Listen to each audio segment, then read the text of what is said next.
අපි බොහෝ කාලයක ඉඳලා සද්ධර්ම දේශනාවල් පවත්වාගෙන ඉනවා.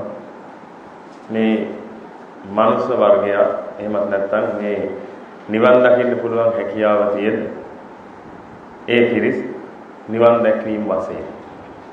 ඉතින් අද අපි බොහොම සතුටටපත් වෙන දවසක්. ඒ තමයි අපිට මේ සම්බුද්ධ ශාසනය බේරගන්න,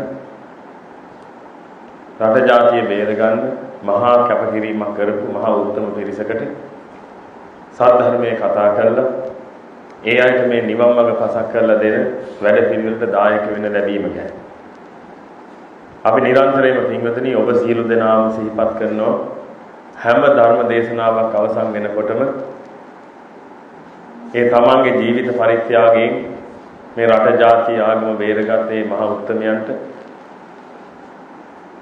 යම් හේකින් අභව්‍ය තැන්වල එහෙම ඉන්නවනම් ඒ අයව එතනින් මුදවගෙන සුගත මුදිත කරගන්න දැඩි ප්‍රයත්නයක අපි යෙදෙනවා.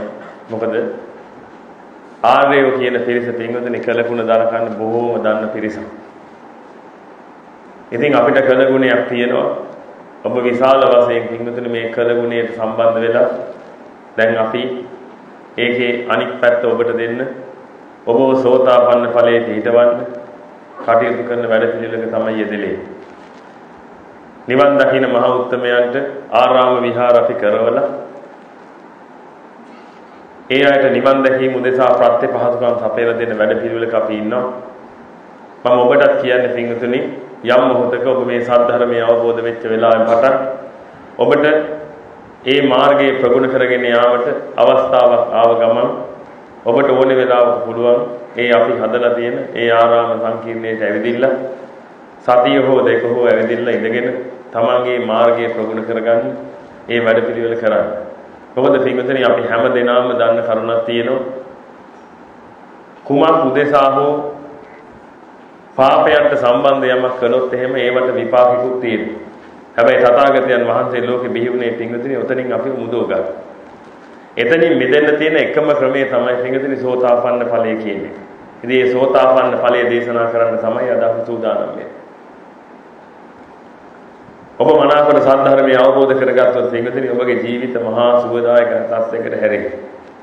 ඒකට උත්සාහ කරන්න පුළුවන් තරම් අදිස්ථාන කරගෙන ඒ සද්ධර්මයේ ශ්‍රවණය කරන්න සූදානම් වෙන සීලම් දෙනා පළමු කොටම සිහිපත් කරගන්න පින්වතුනි ඒ දසදහසක් ලෝක දාසයේ වෙසෙන්නා වූ ඒ සීලම දිව්‍ය බ්‍රහ්මාදීන් සිහිපත් කරගෙන ඒ ඇයට මේ ස්ථාන වලට එන්න කියලා ආරාධනා කරන්න එවිදින් ශ්‍රී සද්ධර්මයේ ශ්‍රවණය කරන උතුම් වූ මාර්ගඵලයන් පිහිටන්න කියලා හිතාගෙන ඒ වගේම තම තමන්ගේ ඉෂ්ඨකාමී දෙවි දේවතාවුන් ඇතුළු මේ ශ්‍රී සම්බුද්ධ ශාසනයේ চিරහත් කාලයක් ආරක්ෂා කරන්නා වූ ඒ ඉන්ද්‍රෝපේන්ද්‍ර චන්ද්‍රසේකර ප්‍රජාපති ආදී ඒ සීලව දේව සමූහයන් වහන්සේලාවත් සිහිපත් කරගෙන එයාටත් මේ ස්ථාන වලට එන්න කියලා ආරාධනා කරන්න ඇවිදින් ශ්‍රී සද්ධර්මයේ ශ්‍රවණය කළා උතුම් වූ මාර්ගඵලයන් පිහිටන්න කියලා හිතාගෙන ඒ වගේම පින්වතුනි සිහිපත් කරගන්න ඔබ නමින් ජම්මාන්තරගත වන්නේ වෙච්ච සීලම ඥාතිත මිත්‍රාදීන් විශේෂයෙන්ම ක්‍රියාන්විත රාජකාරියේදී ඉඳද්දී ඒ මිය පරලෝකියා වූ ඔබගේ මේ මිත්‍ර සෙබළුනේ මේ සීල දෙනාව සිහිපත් කරගෙන එයාටත් මේ ස්ථාන වලට එන්න කියලා ආරාධනා කරන්න ඇවිදින් ශ්‍රී සද්ධර්මයේ ශ්‍රවණය කරලා ඒ වගේ මේ සද්ධර්මයේ ශ්‍රවණය කරන්නා වූ උතුම් වූ පිරිසක් දැක බලාගෙන එයාට යම්කිසි අභව්‍ය ස්ථානයක ඉන්නවනම් ඒ සුඛිත මුත වෙන්න කියලා හිතාගෙන එයාටත් මේ ස්ථාන වලට එන්න කියලා ආරාධනා කරන්න ඇවිදින් ශ්‍රී සද්ධර්මයේ ශ්‍රවණය කරන්නට කියලා. එහෙමනම් මම දෙවියන්ට ආරාධනා කරන මොහොතේදී ඔබත් හිතින් දෙවියන්ට ආරාධනා කරන්න මළගේ ඥාතිවරුන්ට හිතපතුන්ට ආරාධනා කරන්න ඇවිදින් ශ්‍රී සද්ධර්මයේ ශ්‍රවණය කරන්නට කියලා. समन्त चक्रवालेषु अन्तः गच्छन्तु देवता सद्धम्मं निराजंस सुनन्तु सग्गमोक्खदं धम्मश्रवण कालो अयं धम्मश्रवण कालो अयं बदन्ता धम्मश्रवण कालो अयं बदन्ता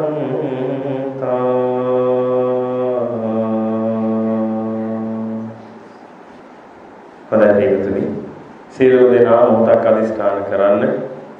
අනාදිමත් සංසාරේ ඉඳලා මේ එන ගමනේදී රාගයෙන්, ද්වේෂයෙන්, මෝහයෙන් පෙළි ඒ උත්තම ආර්යයන් වහන්සේලාට නිගා කරලා තියෙනවනම්, ඒ ආර්යයන් වහන්සේලාට හිංසා පීඩා කරලා තියෙනවනම්, ඒ උත්තම ආර්යයන් වහන්සේලා අපට කමා කර සිටිනසේකවා කියලා ඒ උත්තම ආර්යයන් වහන්සේලා කමා කර සිටින්න මොහොතක්.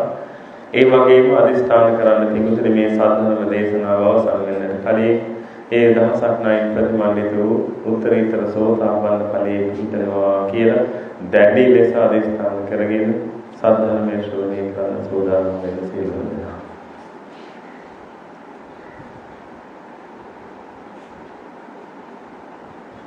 හොඳයි. දැන් පිටුතුනි අපි මෙතෙන් පටන් සත්‍යෙන් සත්‍ය ගලපලා කතා කරන වැඩ පිළිවෙල කීයද? සමහර වෙලාවට පිටුතුනි අපි මේ කතා කරගෙන යන දේවල් වලට අපේ හිත පවා රිදෙන්න පුළුවන්. හැබැයි මේ හිත රිදුණත් පිටුතුනි මේ සත්‍යයට මුණ දීලා මේ සත්‍යයෙන් තුලින් අපි මේක ජය ගන්න ඕන ක්‍රමවේදයක් තියෙනවා. ඉතින් මේ ක්‍රමවේදයට නතු වෙන්නම වෙනවා පිටුතුනි. නැත්නම් අපිට ඉදිරි කාලයේදී මේ අත්දැකීමකින් චුත වෙච්ච වෙලාවට පිටුතුනි අපිට බොහොම කරදරකාරී තත්ත්වයක් උදා වෙන්න පුළුවන් ජීවිතවලට. ඒකෙන් මිදෙන්න මඟක් තමයි තථාගතයන් වහන්සේ දේශනා කළා තියෙන්නේ. විශේෂයෙන්ම පිටුතුනි ඔබ සියලු දෙනා ගත්තොත් එහෙම මහා වීරයක් තියෙන මහා පිරිසක් මෙතන ඉන්නේ. ඔබගේ හිත නිවන් මඟට යොමු වුණොත් ඔබ අරිහත්ත්වයටපත් වෙලා මිසක් මේ ගමන නතර කරන්නේ නැති පිරිසක් මේ ඉන්නේ. මම ඔය ගොඩාක් දේශනාවල කියන්නේ ඒකයි. වෙඩි උණ්ඩකට පපුව දෙන්න සූදානමේ හිටියනම් යම් කිසි මහත්මයෙක් හෝ නෝන කෙනෙක් කවුරු හරි කෙනෙක් මහා වීරයෙක්. සාමාන්‍ය මිනිස්සෙකුට කරන්න පුළුවන් දෙයක් නෙමෙයි. ඔබ ක්‍රියාන්විත රාජකාරියේ ඉන්න වෙලාවක පිටුතුනි ඒ ඔබට තිබිච්ච වීරිය මං හිතන්නේ නෑ මේ මනුස්ස ලෝකේ ඉන්න කාටවත් තියෙයි කියලා.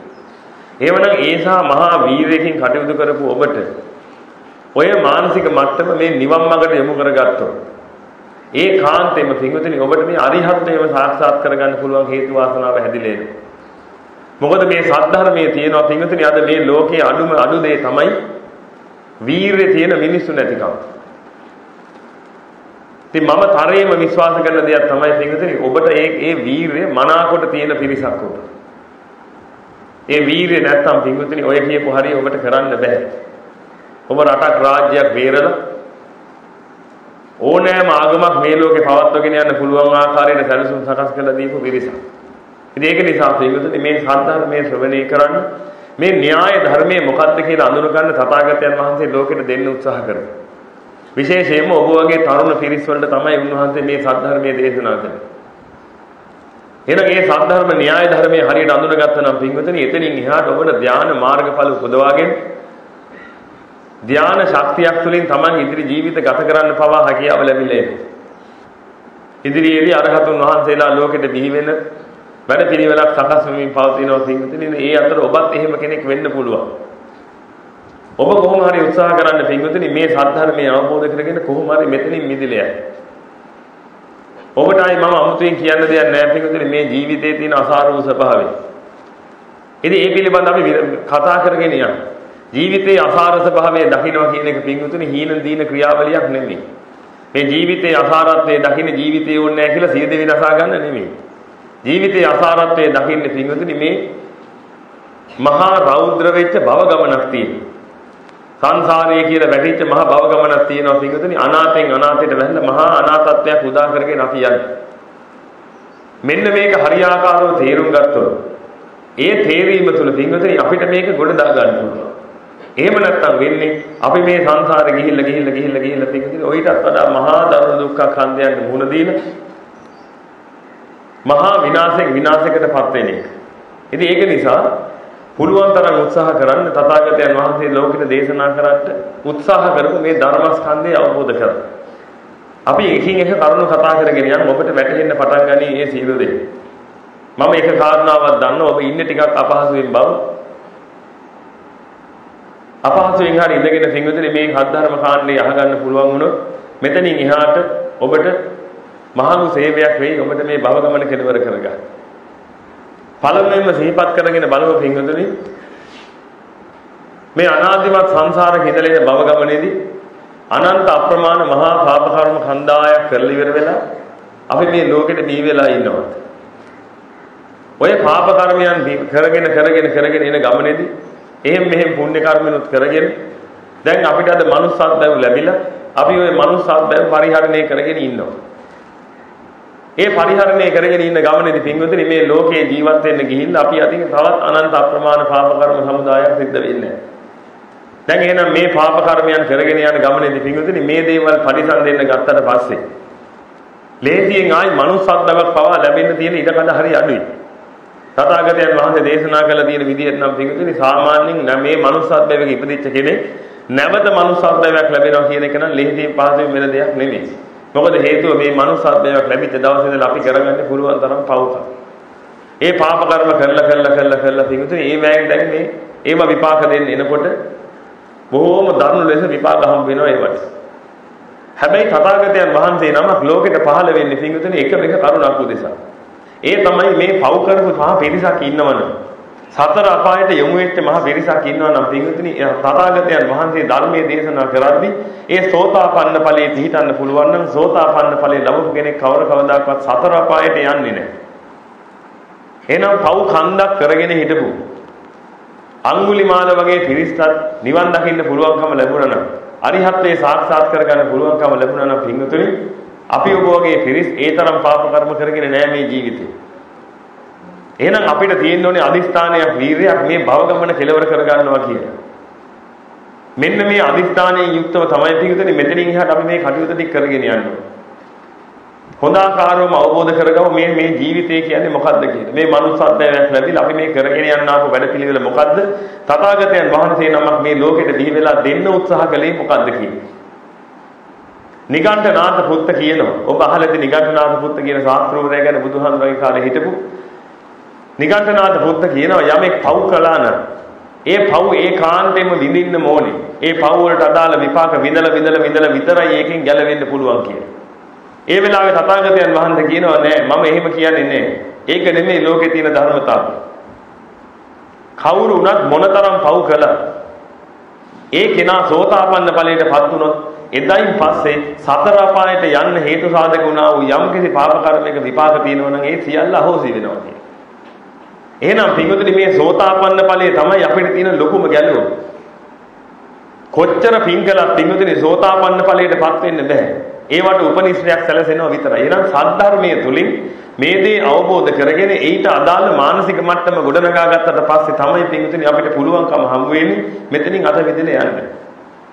මෙතනින් අත විදලා යන්න බැරි වුණොත් එහෙම පින්වතුනි සතර අපායේ බලාගෙන ඉන්නවා සතර අපායේ අත වනනවා අපිට හැම මොහොතකම. අද අපි මේ manussත්වයක් ලැබිලත් මෙහෙමනම් පින්වතුනි හිතලා බලන්න ඔය මේ පාරේ කුණු වෙලා හැලෙන බල්ලෙක් එහෙම මොනොත් ජීවිතේ මොනව කරන්නද කියලා ඔතනින් එහා. මෙතනින් ගිහිල්ලා මේ කාය අතෑරියට පස්සේ තනිකරම පින්වතුනි තථාගතයන් වහන්සේ දේශනා කරන්නේ හුලඟට අහුවෙච්ච පරණලාපතක් වගේ කියන්නේ. හුලඟට අහුවෙච්ච පරණලාපත එක වෙලාවකට එක පැත්තකට ගහගෙන යනවා තව වෙලාවකට තව පැත්තකට ගහගෙන යනවා තව වෙලාවකට තව පැත්තකට ගහගෙන යනවා. එහෙනම් කර්ම ප්‍රවාහයට අහු වෙලා පින්වතුනි එතනින් එතනටත් ගහගෙන ගිහිලා දුකෙන් දුකට වැටෙන මහා අනාථය බවට පත් වෙනවා මේ සසර ගමනේ. අද ඔබට ඒ අනාථත්වේ නෑ පින්වතුනි තාම. මොකද අද ඔබට මනුස්ස ශරීරයක් ලැබිලා තියෙනවා. හිතන්න පුළුවන් ක්‍රමවේදයක් හැදිලා තියෙනවා. හිතන්න පුළුවන් ක්‍රමවේදේ තමයි පින්වතුනි වැදගත්ම හරිය. සමහර විට ඔබට යුද්ධය නිසා යම් පීඩාවකට ඔබපත් වෙන්න ඇති. නමුත් ඔබට ඒකින් මහම පීඩාව සිද්ධ වෙලා නැහැ. ඔබට මානසික විකෘතියක් සිද්ධ වෙලා නැහැ. ඒක වටිනෝ ඔක්කොටම වඩා. එහෙමනම් ඒ තුල පින්වතුනි ඔබට හිතන්න පුළුවන්කම ලැබෙනවා. කාමයේ හැසිරෙන අයට, කාමයේ මුදුන්පත් කරගත් අයට තමයි පින්වතුනි මේ ශරීරයේ වැදගත්කමක් තියෙන්නේ. නමුත් මේ කාමයෙන් එතර වෙලා යන්න හදන පිරිසට පින්වතුනි ශරීර තිබ්බත් එකයි නැතත් එකයි ඒ අයට ඕනේ මේ මානසික මට්ටම පිරිසුදු කරගන්න. එහෙනම් මේ මානසික මට්ටමේ පිරිසුදුතාවයෙන් තමයි පින්වතුනි මේ නිවන් මඟ සකස් වෙන්නේ. එහෙනම් දැන් ඔබට ඒකට කිසිම අඩුපාඩුවක් නැහැ ඔය නිවන් මඟ සකස් කර ගැනීම උදෙසා. ඔබට මේ සියල්ල ඒ ලෙසම පවතිනවා. ඔබට තියෙන්නේ කොහොම හරි මේ දහම් න්‍යාය ධර්මයේ අවබෝධ කරගන්න මේ ලෝකේ සත්‍ය අවබෝධ කරගන්න.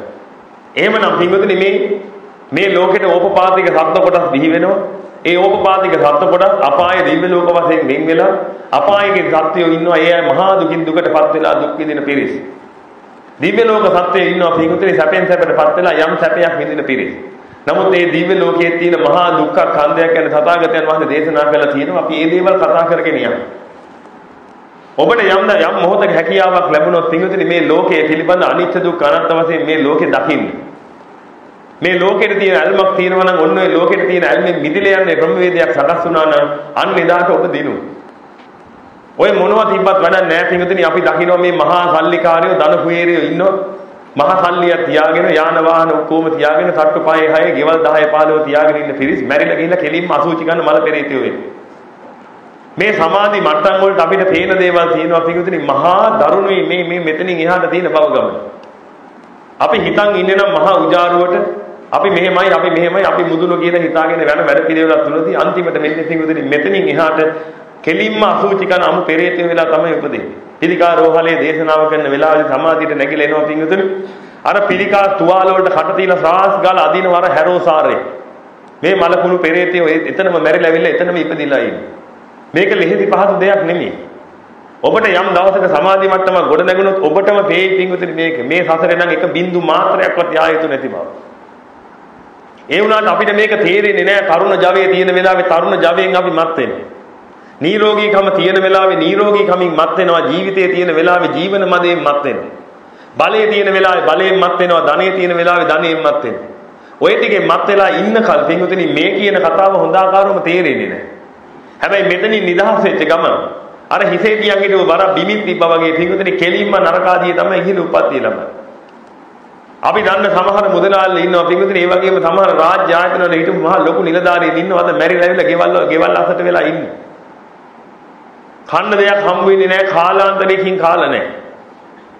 ඇවිද ගන්න බෑ පිටුතේ මේ මට්ටමින් වැටිලා ඔහේ වැටිච්ච තැන වැටිලා ඉන්නවා මම පෙරේතයෝ වෙලා. නමුත් හිතාගෙන ඉන්න කාලේ නම් හිටියේ මමයි ලොක්ක මමයි මුදුන කියන යාන වාහන ඔක්කොම තියාගෙන. අද දරුවෙක් මල්ලෙක්වත් නැහැ ඒකුන්ට පිහිටක් වෙන්නේ. මොකද දරුවන්ට මල්ලන්ට ලෝකෙට උගන්වන්නේ මොකද්ද? පුළුවන් තරම් ලෝකේ අල්ලපල්ල පුතේ ලෝකේ කෑලි කඩපල්ල මේ මහා සාර ලෝකයක් තියෙන්නේ අනිත් ඒුන්ට නිନ୍ଦා අපහාස කරලා හිංසා පීඩා කරගෙන හරි කමන්නේ. පුළුවන් තරම් ලෝකේ අල්ලපන් කියලා උගන්වලා අද අම්මා තාත්තා මැරිලා ගියාට පස්සේ ඒකුන්ට පිනක් දහමක් කරලා පින් ටිකක් දෙන්නවත් එක්කෙනෙක් ඉතුරු වෙලා නැහැ යාට. ඉතින් අර ප්‍රේතාත්මයට පත් වෙච්ච එක අපින්ගතුනි හැමදාම ওই ප්‍රේතාත්මයේ තමයි. තව කල්පයක් විතර යනකම් ඔතන ඉන්නවා. කන්න ටිකක් නැතුව බොන්න ටිකක් නැතුව අප්‍රමාණ දුක් විඳිනවා. කන්න බොන්න උරුමේ විදියට එන්නේ පින්ගතුනි අසුචි විතරයි. කනවන. ඉතින් ඔය මට්ටමට අපේ ජීවිත දාගන්න ඕනේ නෑ අපි. අපි හැම කෙනාම පින්ගතුනි මේ සංසාරේ විතරක් නෙමෙයි මේ අත්බැවිත් මිනි මරලා තියෙනවා ඔය ඔක්කොම කරලා තියෙන්නේ. එහෙමනම් දැන් මේ අවස්ථාවේදී අපි ප්‍රයෝජනයක් ගන්න තියෙන්නේ කොහොමින් හරි පින්ගතුනි සද්ධර්මයේ අවබෝධ කරගෙන මෙතනින් මේක කොට දාගන්න. මට නම් කිසිම අවශ්‍යතාවයක් නැහැ පින්වතුනි ඔබට මගේ ප්‍රාර්ථනාව තියෙන්නේ මෙතන අද ඉඳගත් පිරිස විතරක් නෙමෙයි මේ රට ජාතිය වෙනුවෙන් මහා සේවයක් කරු මේ මහා උත්තමයේ සියලු දෙනා මේ සතර අපායෙන් අත මිදෙන්න යන වැඩ පිළිවෙලකට යෙදෙනවා නම් ඒ තරම් සතුටක් මට තවත් නැහැ. ඒ උදෙසා ඒක නිසා තමයි මේ යෝජනාව ආපුවා මම ඉහ මුදුනින් මේක බාරගත්තේ. මේ මුළු ලංකා ද්වීපයටම බණ කියනවට වඩා මම හරි සතුටක් ලබනවා ඔබට මේ සත්‍ය අවබෝධ වුණොත් අද. පින්වතුනි අපි කැමති වුණත් නැතත් මේ ලෝකේ කිසිම දෙයක් අපේ කැමැත්තට සිද්ධ වෙන්නේ නැහැ. ඒක අපි දැන් මේ ප්‍රත්‍යක්ෂ වශයෙන් වටහා ගමු තව ටික වෙලාවකින්. එහෙනම් මේ හේතුන්ගෙන් හටගත්ත දේවල් හේතු නැති වෙලා යන ස්වභාවයෙන් යුක්තයි මේ ලෝකේ. අද ඔබට යම් ඉරණමක් අත් වෙලා තියෙනවා නම් පින්වතුනි ඒ ඉරණම අත් වෙලා තියෙන්නේ මේ හේතුන්ගෙන් හටගත්ත දෙයක හේතු නැති වීමෙන් ලැබෙන ඵලයක් විදියට. එහෙනම් මේක මේ අපි හිතන් ඉදී විදියක්වත් කාගේ හරි ප්‍රාර්ථනාවක්වත් ඔය මොකුත් නෙමෙයි. මේ ටික හරියාකාරව තේරුම් ගත්තා නම් පින්වතුනි මේ ලෝකෙට තියෙන ඇලීම සහ මුලීම නැති වෙලා ගිහිල්ලා. ඉන්නකම් මම ඉන්නවා මට ඉන්නවත් අවශ්‍යතාවයක් නැති මට්ටමට ඇති වෙලා එනවා. ඉන්නකම් ඉන්නවා මට කිසි දෙයක් බලාපොරොත්තුවක් මට නැහැ. කන්න ටිකක් දුන්නොත් ওই ටික කාලා මම ජීවත් වෙනවා. බොහෝම අල්ප මාත්‍රික වශයෙන් පින්වතුනි Tamanට අවශ්‍ය දේවල් ලබාගෙන ජීවත් වෙන ක්‍රමවේදයක් හැදිලෙනවා. මමත් රට රාජ්‍යවල ගිය කෙනෙක්. ලෝකේ අල්ලන්න කියලා හිතාගෙන මමත් ගිහිල්ලා පින්වතුනි අන්තිමට මේ සද්ධර්මයේ මනාකොට හික්මිලා යම් තැනකට ආපු ගමන් මෙතනින් අත මිදෙන්න තීරණය කළා. ඒ තීරණය කළා ඒ වෙනකොට හරි හම්බ කරගත්ත සියලුම ධනෙ සාස්ත්‍රුන් වහන්සේගේ ශාසනයට පූජා කළා. මේ පැවිද්ද වෙනකම් බලාගෙන ඉන්නවා. තුන් චීවරයයි පාත්‍රයයි දරාගෙන රුක්ෂ මූලයක් ඇරෙට ගිහිල්ලා මේ භව ගමන කෙලවර ගන්න මහා අදිස්ථානයේ යුක්තව තමයි කටයුතු කරන්නේ. මම ලංකාවට ආපු මොහොතේ ඉඳලා පින්වතුනි තුන්වෙනිද පටන් ගත්ත දේශන මාලාවේ මේ අවසාන දවස අද. මේ දේශනාව අවසන් වෙලා ආයි තව දේශනාවක් තියෙනවා අපත කොහේ හරි. එක දිගටම හැමදාම දේශනා දෙකක් හෝ එකක් පැය 3මාරක් 4ක් කතා කරනවා. මේ කරන්නේ පින්වතුනි මේ නිකන් හතර අපායට යන්න ඕනේ නැහැ අපි.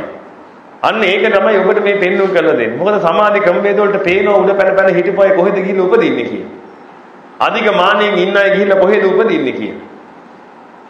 ඉතින් නිකන් අපරාධනේ මනුෂ්‍ය ජීවිතයක් අපිට ලැබිලා. විශේෂයෙන්ම පින්විතනි ඔබ වගේ පිරිස් මේ තරුණ පිරිස් මහ ජවයක් තියෙන පිරිස්. ඔබ එක යුද්ධයක් කළා ඊට වඩා මහ යුද්ධයක් තියෙනවා. අන්න ඒක කරමු අපි හැමෝම එකතු වෙලා. ඒ තමයි පින්විතනි මේ මාර යුද්ධය. ඔය යුද්ධෙනුත් ඔබ ජයග්‍රහණය කළා මහ ජයග්‍රාහකගේ විදිහට තව යුද්ධයක් තියෙනවා පිටුදින අන්න ඒකෙනුත් ජයග්‍රහණය කරගන්න පුළුවන් නම් ඔබ දිනුම් ආපහු සැරයක් ඔබ පරදින්නේ නැහැ ජීවිතේ. ඒක උදෙසා මේ දැන් දහම් න්‍යාය ධර්මය අවබෝධ කරගමු. අපි මේ ලෝකෙට එන ක්‍රමවේදයක් තියෙනවා. මේ ලෝකෙට එන ක්‍රමවේදය තමයි පිටුදින අපි මේ තණ්හාවෙන් ඇලුනාට පස්සේ යම් තැනක තණ්හා වුණා නම් අන්නේ තැන තණ්හා වීම නිසා ඇහැකින් රූපයක් බලන්න තණ්හාවක් ඇති කරගත්තා නම් කනට ශබ්දයක් අහන තණ්හාවක් ඇති කරගත්තා නම් අන්නේ තණ්හා ඇති කර ගැනීම නිසා හැම මොහොතකම පින්විතනි ඇහැක් කනක් දිවක් ශරීරයක් මනසක් එක්ක උපදින මට්ටමක් හැදිල්ලෙන්නේ. එහෙනම් දැන් රූප බලන්න දැඩි ආසාවක හිටපු කෙනෙක් පින්විතනි ඇහැක් සහිතව උපදින. හැබැයි කරගත්ත කර්මාන රූපීව මොකද වෙන්නේ? ඒ ඇහි අයිතිකාරයා කවුද කියලා දන්නේ නැහැ. සමහර විට පින්විතනි ඒ ඇහි අයිතිකාරයා බල්ලෙක් වෙන්න පුළුවන්. ප්‍රාර්ථනාව නම් කළේ එකම එක දෙයක්. මොකද්ද ප්‍රාර්ථනාව විදියට කළේ? මට ඇහැක් ඕනේ. මොකද මේ ඇහෙන් රූප බලන එක මහා සාරයි කියලා හිතාගෙන කරපු වැඩ පිළිවෙල. කනෙන් ශබ්ද අහන එක මහා සාරයි කියලා හිතාගෙන කරපු වැඩ පිළිවෙලක හින්දා පින්විතනි කනත් සහිතව ගිහිල්ලා උපදිනවා. හැබැයි මේ කන සහිතව උපදිනකොට මේ කන සහිතව ඉපදුනේ මොකෙන්ද කියන එක ගැන අපිට තීරණයක් ගන්න අයිතියක් නැහැ. ඒක අපිට කරන්න බෑ. අපිට කරන්න පුළුවන් තණ්හා කරගන්න එක විතරයි. තණ්හා කරගත්තට පස්සේ එතනින් එහාට ගිහිල්ලා මොකෙක් හරි වෙලා උපදිනවා ඇහැක් කනක් දිවක් ශරීරයක් මනක් තියෙනවා. ඔතනින් තමයි පින්විතනි මේක මේ පටන් ගන්න. එහෙනම් මේ ලෝකයේ සැරිසරන එක මහා ශ්‍රේෂ්ඨයි මහා උතුම් කියලා හිතාගෙන මේ ලෝකයේ සුභයි කියලා ගත්ත මහා අමූලික දෘෂ්ටියක ඉඳගෙන තමයි පින්විතනි මේ භව ගමන උදා කරගන්නේ හැම මොහොතකම. මේ ලෝකයේ සාරයි කියලා ගත්ත මුලා දෘෂ්ටියක ඉඳගෙන මේ ලෝකයේ සුභයි. ඒ කියන්නේ මේ යම් දේවල් නිසා යම් භවයක් සකස් වෙනවා නම් අන්නේ භවය හරි සාරයි කියලා හිතාගත්ත මුලා දෘෂ්ටිය නිසා. එහෙනම් මේ භවයට සුදුසුයි මේ භවයේ සාරයි කියලා හිතාගෙන යන භව ගමනක් නිසා පින්විතනි හැම මොහොතකම මොකද වෙන්නේ? අපි මේ භවයට ඇදිලා එනවා. අපි කොච්චර කැමති වුණත් අකමැති වුණත් පින්විතනි අද ඔබට පුළුවන් ද මැරෙන උපදින එක නතර කරගන්න. ඔන්න ඔතනයි අපිට තියෙන ප්‍රශ්නේ තියෙන්නේ. මොකද භවයේ සාරයි කියලා හිතාගෙන ඉඳද්දි භවයේ සුදුසුයි කියලා හිතාගෙන ඉඳද්දි පින්විතනි මැරිච්ච ගමන් මොකක් හරි භවයක උපදිනවා ගිහිදී. දැන් එහෙනම් මේ ප්‍රශ්නෙට උත්තරයක් ගන්න තියෙන හොඳම ක්‍රමය තමයි පින්විතනි මෙන්න මේ භව ගමන නවත්ත ගන්න වැඩ පිළිවෙලට එකතු වෙන්නේ. එහෙනම් දැන් අපි දැක්ක මෙතන තියෙන වැරද්ද මොකද්ද කියලා. අපිට තියෙනවා මුලා දෘෂ්ටියක් පින්විතනි මේ උපදින එක හරි සාරයි කියලා. මේ භවය හරි සාරයි කියලා ගත්ත මුලා දෘෂ්ටියක ඉඳගෙන තමයි අපි කටයුතු කරන්නේ.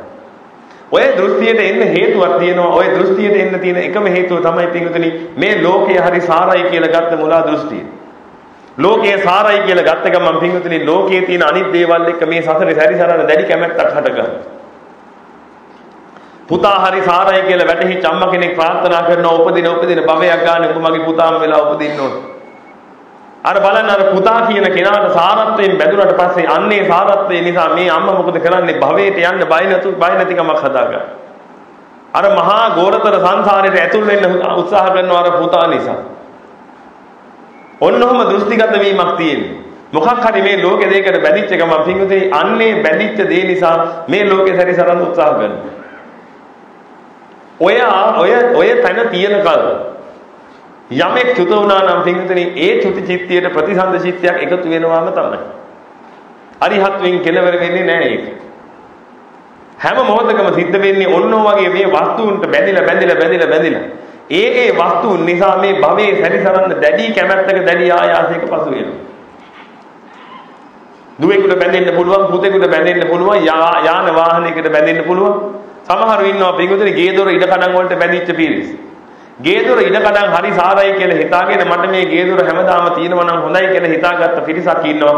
ඔන්න ඔය පිරිස මැරිලා ගිහිල්ලා පින්විතනි කරන්නේ මොකද්ද? ගේ වටේ සැරිසර ඉන්නේ.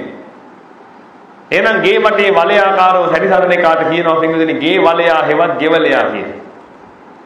එහෙනම් ඔය ගෙවල සංඛාර වැඩෙන්නේ ඔන්න ඔය විදියට. දැන් මොකද වෙන්නේ? මේක අර ගේ සාරයි කියලා අල්ලගත්තා, ඉඩම සාරයි කියලා අල්ලගත්තා. ඒක නිසා දැන් මොකද වෙන්නේ? ගෙවලෙක් වෙලා ඉඳගෙන මේ ගේ වටේ සැරිසර ඉන්නවා. ඔය ගෙදරට අද කවුරු හරි ආවොත් එහෙම ඇවිල්ලා මගේ කියලා කිව්වොත් එහෙම පිටුතුනි තණ්හාවෙන් පුපුර ක්‍රෝධයෙන් පුපුර ඉන්නවත් ඔගේ වෙන්නේ කොහොමද බල මේව මගේ ඉඩක් ගන්න කියලා. ඕනම ස්වභාවයක් හට ගන්නවා. එහෙනම් දැන් ඔබට අවබෝධ වෙන්න ඕනේ පිටුතුනි ඔබ යමක් අල්ලගත්තා නම් අන්නේ සාරයි කියලා අල්ලගත්ත තැන නිසා ඔබ ඉඩ දෙනවා ඔබව භවයට යන්න. යමක් සාරයි කියලා අල්ලගත්ත තැන් පටන් මොකද්ද කරන්නේ? අන්නේ සාරත්වයේ උදෙසා ඔබ භවයට ඉඩ දෙනවා ඔබව නැවත උත්පත්තිය ලබන්න.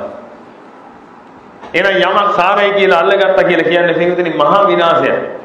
එහෙනම් සාරයි කියලා අල්ලගත්තා නම් යමක් ඒ සාරයි කියලා අල්ලගන්න හේතුවක් තියෙනවා. යමක් සාරයි කියලා අල්ලගන්න හේතුව තමයි පිටුතුනි අන්න එතන තියෙනවද සැපයයි කියලා අල්ලගත්ත දෙයක්. මේ ලෝකයේ සැපයි කියලා අල්ලගත්ත කෙනා එතනින් එහාට මේ ලෝකයේ සාරයි කියන මුලා දෘෂ්ටියට වැටෙනවා. මේ ලෝකයේ සැපයි කියලා අල්ලගන්නත් හේතු සාධකයක් තියෙනවා. මේ ලෝකයේ සැපයි කියලා අල්ලගන්න හේතුව තමයි පිටුතුනි මේ ලෝකයේ ඔබ කැමති විදියට තියෙනවා කියලා හිතා ගන්න නිසා. මේ ලෝකයේ ඔබ කැමති විදියට තියෙනවා කියලා හිතා ගන්නකොට ඒ Taman කැමති විදියට මේ ලෝකයේ වෙන බව දැනෙනකොට පිටුතුනි මොකද වෙන්නේ? මේ ලෝකයේ සැපයි කියලා දැනෙන්න පටන් ගන්නවා.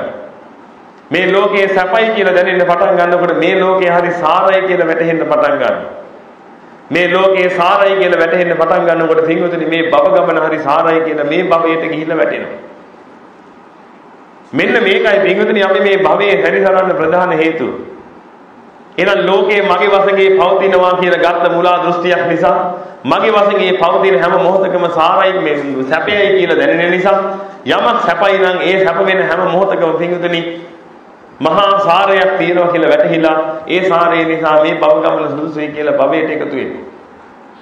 හැබැයි මේ භවය කියලා කියන්නේ පිටුතුනි උදාහරණයකින් ගත්තොත් එහෙම ඔබ ගංගාවක කොටයක් උඩ නැගලා යන්තම් පාවි එනකොට මහා ගැඹුරු ජලාශයක් මේකෙන් මිදෙන්න විදිහක් නැතුව කොටයක් උඩ නැගගෙන පාවිගෙන එනකොට එතනින් එහාට පේන්න තියෙනවා මහා දිය ඇල්ල.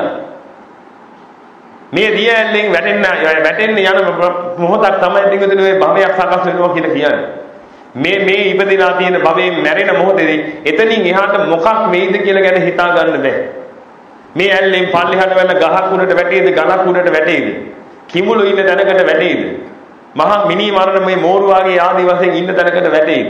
ඔය එක තැනක්වත් ගැන කිසිම විශ්වාසයක් නෑ අපිට. හැබැයි පින්වතුනි අර යම් ආස්වාදයක් ලැබුවා නම් මේ වස්තුන්ගේ ඒ වස්තුන්ගේ ලැබපු ආස්වාදය නිසා මොකද වෙන්නේ? මේ ලෝකයේ සාරයි කියලා වැටහිලා මේ භවයේ සුදුසුයි කියන තැනට වැටෙනවා. එහෙනම් භව තණ්හාව කියන එක ඇති වෙනවා මේ භවයේ කොයිතරම් සාරද කියලා මේ භවයේ යන්න තියෙනවා නම් කොච්චර හොඳද කියලා. නමුත් අපිට අවබෝධයක් වෙන්නේ නැහැ පින්වතුනි මෙතනින් එහාට දැන් නම් හාත්පස තේන්න තියෙනවා දියැලට වැටෙන්න කලින්. නමුත් දියැල පහු කරනකොට පින්වතුනි පල්ලෙහාට වැටෙනවා එතනින් එහාට මොනවා වේද කියලා දන්නේ නැහැ. ඒකයි තථාගතයන් වහන්සේ කිව්වේ හුලකට අහුවෙච්ච පරණලාපතක් වගේ කියලා. කර්ම ප්‍රවාහයෙන් එහෙට මෙහෙට පෙරලි පෙරලි ඉන්නවා මිසක් එතනින් ගොඩ යාමක් නැහැ. එහෙනම් දැන් මේකෙන් මිදෙන්න ක්‍රමවේදයක් තථාගතයන් වහන්සේ දේශනා කළා. දැන් ඔබ කාට හරි කියනවා නම් මට ආයි උපදින්න ඕනේ නැහැ කියලා. උපදින්න ඕනේ නැහැ කිව්ව පමණින් පින්වතුනි උපදින්න නැතුව ඉන්නේ නැහැ. ඕනේ කෙනෙකුට පුළුවන් මට නම් ආයි උපදින්න බෑ කියලා කියන්න. නමුත් පින්වතුනි ආයි උපදින්න බෑ කියලා කිව්වට ආයි උපදින්න ඕනේ නැහැ කියලා කිව්වට ඔය උප්පත්තිය ඔබට එහෙම නවත්තන්න පුළුවන් එකක් නෙවෙයි. මෙතනින් කරකිලා ගිහිල්ලා අර මහ භව ගමනට වැටෙනවා. මොකද හේතුව ඔබ තුළම තියෙන මුලා දෘෂ්ටි නිසා ඔබ මේ දේවල් වලට ඇලුම් කරන්න පටන් ගන්නවා. රූප බලන්න දැඩි ආසාවක් තියෙන කෙනා පින්වතුනි මේ ඇහැට රූපයට ඇලෙන්න පටන් ගන්නවා. ඇහැට රූපයට ඇලුණා කියලා කියන්නේ පින්වතුනි ඒ මොහොතේ භවයන් සකස් වෙනවා ඒ භවයට ගිහිල්ලා වැටෙනවා. ශබ්ද අහන්න ආසාවක් ඇති කරගත්ත කෙනා හැම මොහොතකම කනටයි ශබ්දයටයි ඇලෙන්න පටන් ගන්නවා. එහෙනම් කනක දැඩි අවශ්‍යතාවයක් ලැබෙනවා රූපයක ශබ්ද රූපයක දැඩි අවශ්‍යතාවයක් ලැබෙනවා. එහෙනම් ඔන්න ඔය දේවල් නිසා මොකද වෙන්නේ? ඒ කෙනාට භව සකස් වෙනවා. භව සකස් වුණා කියලා කියන්නේ අර ඇල්ලෙන් පල්ලෙහාට යන්න වගේ වැඩක්. ආයි කවුරු වෙලා ඔය ඇහැ කන නාසය දිව ශරීරය යතු උපදීද දන්නේ නැහැ. මිනිසෙක් වෙලා උපදීද? දෙවි කෙනෙක් වෙලා උපදීද? බල්ලෙක් හරකෙක් බූරුවෙක් මොකෙක් හරි වෙලා උපදීද? නිරිසත්වෙක් වෙලා උපදීද? පෙරේතෙක් අසුරෙක් වෙලා උපදීද? ඔය එකක් ගැනවත් අපිට අවධානය යොමු කරන්න බෑ. ඔය එකක් ගැනවත් අපිට හිතා ගන්න බෑ පින්වතුනි අර දියැලේ පල්ලෙහාට වැටෙන ස්වරූපය නිසා. එහෙනම් දැන් ඔය මේ තත්ත්වෙට උදා වෙන්න හේතුව අපි දැනගත්තා නම් සත්‍ය අවබෝධය ලබන්න පුළුවන් නම් මේ ලෝකේ මේ ඇත්ත මොකක්ද කියලා. ඔන්න ඔය ඇත්ත අවබෝධ කරගත්තා නම් පින්වතුනි මේ මට්ටමින් අපිට නිදහස් වෙන්න පුළුවන්. දැන් අපි මේ හිතන් ඉන්න ක්‍රමවේදය තමයි අපි කැමති විදිහට මේ ලෝකේ දේවල් වෙනවා කියලා. ඔය දෘෂ්ටිය නිසා තමයි පින්වතුනි අපිට සැප කියන දෙයක් උපදින්නේ. නැත්තම් මේ ලෝකේ සැප කියන දෙයක් හොයාගන්න බෑ. මානසික සැපය කියලා යමක් තියෙනවනම් ඔය මානසික සැපය කියලා තියෙන්නේ පින්වතුනි යමක් කැමැත්තෙන් හිටියානම් අන්නේ කැමැත්ත ඉස්සසිද්ධ වුණා නම් අන්නේ දාට අපි හරි මානසික සතුටුයි. එහෙනම් යමක් අපි වශයෙන් තියෙනවා කියලා හිතාගත්තාම අපේ කැමැත්තට තමයි මේ දේවල් වෙන්නේ කියලා හිතාගත්තාම අන්නේ වෙලාවේදී අපේ කැමැත්ත ඉෂ්ට වුණොත් අපි හරි සතුටුයි. අපේ කැමැත්ත ඉෂ්ට උනේ නැත්නම් පින්වතුනි අපි කැඩෙනවා මේ දේවල් එක්ක. හැබැයි මේ මුලාවටපත් වීම තුළ අපි හිතාගෙන ඉන්නවා හැමදේම පින්වතුනි අපි කැමති දේ වෙයි කියලා. ඒ අපි කැමති දේ වෙයි කියන දේ තැන තුළ තමයි මේ ලෝකයේ සැපයි කියලා ඔබට වැටහිලා යන්නේ. ලෝකයේ සැපයි කියන දෘෂ්ටියට වැටිච්ච ගමන් සාරයි කියන දෘෂ්ටියට වැටලා භව ගමනට එකතු වුණා. එතනින් එහාට ගැලවෙන්නක් නැහැ. එහෙනම් මොකද්ද පින්වතුනි මේ ලෝකයේ මේ අපි කැමති ලෙස මේ ලෝකයේ නැත්තම් මේ ලෝකයේ ධර්මතාවය මොකද්ද මේ සියලු දේ සිදුවීමේ සියලු දේ සිදුවෙන ධර්මතාවයක් තියෙනවා. ඒ සියලු දේ සිදුවන ධර්මතාවය තමයි පින්වතුනි තථාගතයන් වහන්සේ දේශනා කරපු හේතුඵලවාදය. හේතුඵලවාදය කතා කරාම පින්වතුනි අපිට මේ ලෝකයේ තියෙන හැම දෙයක්ම හරියාකාරව වටහා ගන්න පුළුවන්. අන්න එතකොට මේ හේතුඵලවාදයේ මනාකොට අවබෝධයෙන් නම් ඉන්නේ පින්වතුනි ඔබ කිසිම දෙයක් නිසා ගැටෙන්නේ නැහැ. අද සමහර විට පින්වතුනි ඔබ යම් දේවල් නිසා ගැටෙන්න පුළුවන්. අද සමහරට ඔබ පත් වෙලා ඉන්න තත්ත්වය ගැන හිතනකොටත් ඔබ ගැටෙන්න පුළුවන්. නමුත් මේ හැම දෙයක්ම निराකරණය කරගන්න පුළුවන් පින්වතුනි හේතුඵලවාදය කියන එක මනාකොට අවබෝධ කරගත්තා. මොකද හේතුඵලවාදය තමයි පින්වතුනි සත්‍ය කියලා කියන්නේ මේ ලෝකේ තියෙන. හැබැයි අපි ගත්ත මුලාව තමයි අපි කැමති විදිහට මේක තියෙනවා කියන්නේ. අපේ කැමැත්තට මේක තියෙනවා කියලා ගත්ත දෘෂ්ටිය. නමුත් ඒක මුලාවක් පින්වතුනි ඒක තමයි අවිද්‍යාව කියලා කියන්නේ. ඔය අවිද්‍යාවෙන් ඉන්නකම් අපි මොකද කරන්නේ? ඇලෙනවා ගැටෙනවා දෙකෙන් ඉන්නවා. මෙන්න මේ ඇත්ත தත්ත්වයේ ලෝකෙට දෙසන්න තථාගතයන් වහන්සේ යම් ධර්ම කාණ්ඩයක් දේශනා කළා. හේතුම් පටිච්ච සම්භූතං හේතුභංගා නිරුද්ධති කිය. හේතුන් ගැළපීලා බැඳීමෙන් යමක් උදා වෙවි තියෙනවා. හේතු භංග වීමෙන් ඒ උදා වෙන එක නතර වෙනවා. මෙන්න මේක තමයි පින්වතුනි ලෝකේ තියෙන සනාතනික සත්‍ය. ඔබ අද කොහොම හිතන් හිටියත් මෙහෙම වෙනවා කී හිතන් හිටියත් පින්වතුනි හේතුන් ගැළපීලා බැඳුනොත් ඒ ඵලය විද්‍යාමාන වෙන්න ගන්නවා. හේතු නැති වුණොත් ඒ ඵලය නිරුද්ධ වෙලා යනවා. දැන් ඔබට පේනවා ඇති මේ ලයිට් එක. මේ ආලෝකයක් ගත්තොත් එහෙම පින්වතුනි මේ ආලෝකයේ උදා වෙවි තියෙන්නේ. මේ ආලෝකයේ ඇති වෙලා තියෙන එකක් නෙමෙයි. මේ ආලෝකයේ උදා වෙවි තියෙනවා හේතු ටික තියෙනකම්. ඔබ ස්විච් එක ඔන් කළාම මෙතනට කරන්ට් එක එන නිසා ඒ සියලු හේතුන් සකස් වීම නිසා පින්වතුනි මේ ආලෝකයේ උදා වෙවි තියෙනවා. මේ උදා වෙවි තියෙන ආලෝකයේ ඔබ ස්විච් එක ඕෆ් කරපු ගමන් උදා වෙන එක නතර වෙනවා. මෙන්න මේ සංකල්පය තමයි පින්වතුනි ඔය ජීවිතවල තියෙන්නේ අපේ.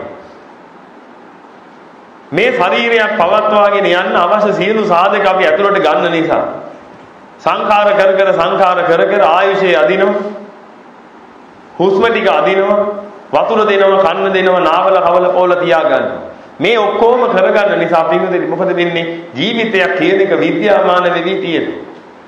එහෙනම් දැන් අපි හැමෝගෙම ජීවිතේ උදා වෙවි තියෙනවා හැම මොහොතකම. කොහොම ජීවිතේ උදා වෙවි තියෙද්දි යම් හේතු සාධකයක් නැති වුණොත් ඔන්න පින්වතුනි මෙච්චර වෙලාවට උදා වෙවි දිවිච් එක නිරුද්ධ වෙන්න පටන් ගන්නවා.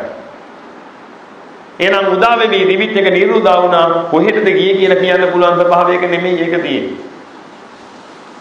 ඔබව ගත්තට පස්සේ පින්වතුනි ඔබත් උදා වෙවි තියෙන වස්තුවක් විතරයි. උදා වෙවි තියෙන වස්තුවක් පින්වතුනි යම් හේතුවක් නැති වෙච්ච එකම මොකද වෙන්නේ? උදා වීම නතර වෙනවා. ඔන්න ඔය උදා වීම නතර වීම තුල පින්වතුනි ඔය අපි කියනවා මම මරුණා කියලා. මේ මේසය ගත්තොත් එහෙම මේ මේසයත් පින්වතුනි උදා වෙවි තියෙන්නේ. මේ ධර්ම ඛණ්ඩය අවබෝධ කරගත්තොත් ඔබ කවදාකවත් පින්වතුනි ගැටෙන්නේ නැහැ දේවල් එක්ක. ඔබ හැමදෙස්සෙම ගැටෙන්නේ ඔබට ඕනේ විදිහට මේ ලෝකේ පවත්වන්න යන නිසා. ඔබගේ කැමැත්ත ඉෂ්ට වෙන්නේ නැති වෙච්ච ගමන් ඔබ ගැටෙනවා. නමුත් මනාකොට අවබෝධ කරගන්න ඕනේ පිටුතුනි මේ ලෝකයේ දේවල් ඔබගේ කැමැත්ත නිසා නෙමෙයි හටගන්නේ. දැන් මේ මේසෙ ගත්තොත් එහෙම මේ ලෑල්ලකට කකුල් හතරක් ඇන සමග පටිච්ච වෙලා ගැළපීලා බැඳීමෙන් මේසේ කියන එකක් විද්‍යාමාන වෙවි මෙතන තියෙනවා. මෙලෙස මේ මේසේ විද්‍යාමාන වෙවි තියෙන්නේ මේ මේසේ උදා වෙවි තියෙන්නේ පිටුතුනි මොහොතක් නෑ. මේසේ උදා වෙවි තියෙනවා. මේ එක හේතුවක් හරි නැති වුණොත් එහෙම මේසේ උදා වෙන එක නතර වෙනවා. ඒක තමයි පිටුතුනි මෙතන තියෙන සංකල්පය. දැන් කොහොම කළවත් මට මේ මේසේ අල්ලන්න බෑ. මේසේ අල්ලන්න බැරි හේතුව තමයි පිටුතුනි මේසේ කියන ඵලය උදා වෙවි තියෙන එකක් නිසා. මේසේ කියන ඵලය ඇති වෙච්ච එකක් නෙමෙයි. මේ හේතු ටික ඔක්කොම තියෙනකම් මේ මේසේ කියන එක උදා වෙවි තියෙනවා. එක හේතුවක් හරි නැති වුණා. මේ මේසේ උදා වෙන එක නතර වුණා. මේසේ උදා වෙන එක නතර වුණා කියන්නේ දැන් වෙන එකක් උදා වෙවි තියෙනවා. මම මේක එක කකුලකට පයින් ගැහුවොත් එහෙම එක කකුලක් මේකෙන් කඩලා දැම්මොත් එහෙම පින්වතුනි දැන් මේ මේසේ අබලන් මේසේ කියන එක තමයි දැන් විද්‍යාමාන වෙවි තියෙන්නේ. මෙච්චර වෙලා හොඳ මේසේ කියන එක විද්‍යාමාන වුණා. හොඳ මේසේ කියන එක උදා වෙවි තිබුණා. දැන් මොකද වෙන්නේ? මෙතනට පයින් ගහපු ගමන් මේ කෑල්ල කඩලා ගියා. දැන් මොකද්ද? දැන් වෙන හේතු ටිකකින් හැදිච්ච ඵලයක් තියෙනවා. එහෙනම් මෙන්න මේ එකම කරුණක් හරි ඔබ සලකලා බලන්න. මට ඔබ කියන්න පිටුතුනි එකම එක තැනකවත් තියනවද කියලා මේ අපේ කැමැත්ත කියලා එක. මේ මේසේ විද්‍යාමාන වෙවි තියෙන්නේ මං කැමති හින්දාද බලන්න. මේ මේසේ අද විද්‍යාමාන වෙවි තියෙන්නේ ඔබ කැමති හින්දාද බලන්න. මේ එහෙකටවත් පිටුතුනි අපේ කැමැත්ත කියන එක බලපාන්නේ නැහැ. අන් අයගේ කැමැත්ත අකමැත්ත කියන එක මේකට බලපාන්නේ නැහැ. අදාළ හේතු ටික සකස් වුණා නම් ඒකට ඵලය සකස් වෙනවා. අදාළ හේතු ටික ගැළපීලා ආව නම් පිටුතුනි අපි කැමති වුණත් නැතත් ඵලය සකස් වෙනවා. ඔන්නෝක තමයි තථාගත න්‍යාය ධර්මය. අපේ කැමැත්ත අකමැත්ත කියන එක මේකට බලපාන්නේ නැහැ. දැන් උදාහරණයකට ගත්තොත් එහෙම පින්වතුනි. ගින්න කියන දේ උදාහරණයකට ගත්තොත් ගින්න කියන එක හටගන්න හේතු තුනක් තියෙනවා. දහනය වෙන ද්‍රව්‍යයක් ඕනේ, ඔක්සිජන් ඕනේ, යම් උෂ්ණත්වයක් ඕනේ. ඔන්න ඔය තුන එකතු වුණාට පස්සේ පින්වතුනි අපි කැමති වුණත් නැතත් ගින්න කියන එක උදා වෙනවා.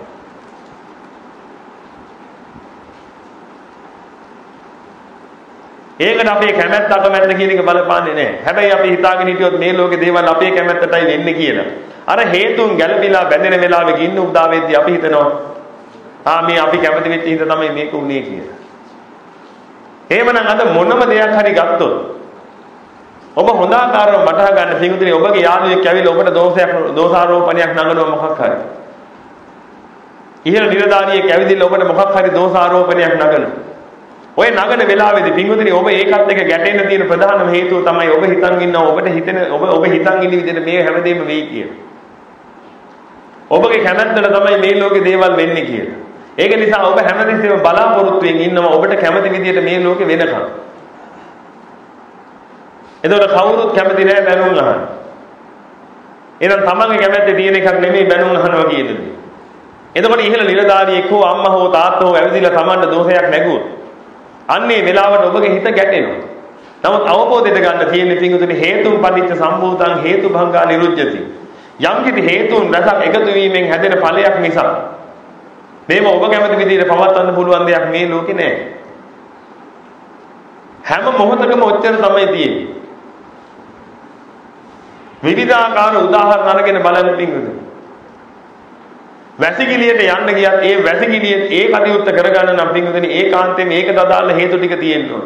නැත්තම් මොනතරම් වීරියක් නැගුවත් මොනතරම් ශක්තිමත් වුණත් උදේට වැසිකිළියට යා ගන්න බැරි වෙන්න පුළුවන් පින්වතුනි ඒකට අදාළ හේතු සකස් වෙලා තිබුණ නැත්නම්. හැබැයි කැමැත්ත නම් තියෙන වැසිකිළිය ඉඳගෙන ඒ කටයුත්ත කරන්න. නමුත් ඒකට හේතු සකස් වෙලා තිබුණ නැත්නම් පැය දෙකක් ඕක ඇතුළේ හිටියත් ඕක අදාළ කාර්යය වෙන්නේ නැහැ. හැබැයි කැමැත්ත මොකද්ද? ඒ කටයුත්ත කරන්නේ. හේතු සකස්ුනේ නැත්නම් ඔබ ඔහොම නෙමෙයි පිටුතුනි කොච්චර උත්සාහ කළත් ඒකට අදාළ ඵලයේ විද්‍යාමාන කරගන්න බෑ. ගින්නක් හට ගන්න ඕනේ උෂ්ණත්වයක් තියෙනවා නම් පිටුතුනි ඒ උෂ්ණත්වයේ නැගෙනකන් ඔබ කොච්චර උත්සාහ කළත් ඔබ කොච්චර කැමැත්තෙන් හිටියත් ඒ උෂ්ණත්වයේ නැగిලෙනකන් ඔබට කවදාකවත් ඒක කරගන්න බෑ. මේ ශරීරයක පැවැත්මත් ওই જાති. ශරීරයක පැවැත්මුණත් පින්වතුනි ඔන්න ඔය ආකාරයෙන් තමයි විද්‍යාමාන වෙන්නේ හැම මොහොතකම. හේතු ටික ගැලපුණා නම් ඵලයේ විද්‍යාමාන කරන්න පුළුවන්. මේ අත මෙහෙම තියෙන අත මෙහෙම උස්ස ගන්න නම් පින්වතුනි ඒකට අදාළ හේතු සියල්ල ගැලපිලා ඉන්න ඕන. හැබැයි අපි හිතනවා මේක මේ අපි කැමති නිසායි මේ අත මේ විදිහට ඉස්සුනේ කියලා. ඔබට උවමනාවක් එනවා මේ අත මෙහෙම උස්සන්න. කකුලක් හෝ උස්සන්න. ඔළුව කරකවන්න හෝ මොනවා හරි දෙයක් කරන්න. ඔය හැම දෙයක්ම පින්වතුනි හේතුන්ගෙන් හැදිච්ච ඵලයක් නිසා. ඔබගේ කැමැත්තට වෙන කරුණක් නෙමෙයි තියෙන්නේ. හේතු සියල්ලම සකස් වුණා නම් ඔන්න ඔය කියන ඵලයේ විද්‍යාමානයි. හේතු ඇති වුණා නම් පින්වතුනි ඵලය නැහැ. එහෙනම් දැන් අපි මොනවටද පින්වතුනි ගැටෙන්නේ මේ ලෝකෙත් එක්ක? ගැටිලා තියෙන ඵලය මොකද්ද? එතන අපි හැමදෙස්සෙම හිතන් ඉන්නවා නම් මේවා අපිට ඕන විදිහට වෙන්නේ කියලා. ඔන්න ඔතන තමයි ඔය ගැටීමට හේතුව. අපේ ජීවිතේට යම් අවදානමක් උරුම වෙලා තියෙනවනම් යම් දෙයක් උදා වෙලා තියෙනවනම් පින්වතුනි ඔය උදා වෙලා තියෙන සියල්ල සකස් වෙලා තියෙන හේතුන් නිසා. එහෙනම් හේතුන්ගෙන් හටගත්තා නම් පින්වතුනි හේතු නැති වුණොත් විතරයි යෝක නිරුද්ධ වෙලා යන්නේ. එහෙනම් ඒකට සත්පුද්ගල ද්‍රව්‍ය වස්තුන්ට දොස් නගලා ඒ ඇත්ත එක ඇලුම්කම් හෝ ගැටීම් පවත්තන අනේක කිසි තේරුමක් නැහැ. යථාර්ථවත් ලෝකෙ දිහා හැම මොහොතෙම බලන්න. මේක තමයි යථාර්ථයේ ලෝකේ තියෙන්නේ. මුලා දෘෂ්ටියෙන් හිටියොත් එහෙම හැමදාම ඇලි ගැටි යන ගමනක් විතරයි උදා වෙන්නේ. මුලා දෘෂ්ටියෙන් ඉන්න ගත්තොත්. එතකොට පින්වතුනි ජීවිතේට කවදාකවත් ඔසේ හිතට සහනයක් හම් වෙන්නේ නැහැ. හේතුව හැම මොහොතකම ඉන්නේ ඉච්ඡා බංගත්තේ. යමක් කැමැත්තෙන් හිටියා ඒ කැමැත්ත ලැබෙන්නේ.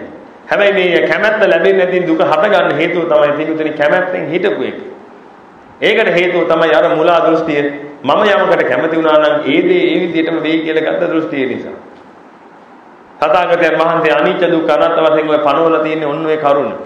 ඔය කරුණ හරියාකාරව තේරුම් ගත්තා නම් පින්වතුනි මෙතනින් මිදලා යන්න පුළුවන් කිසිම ප්‍රශ්නයක් නැතුව.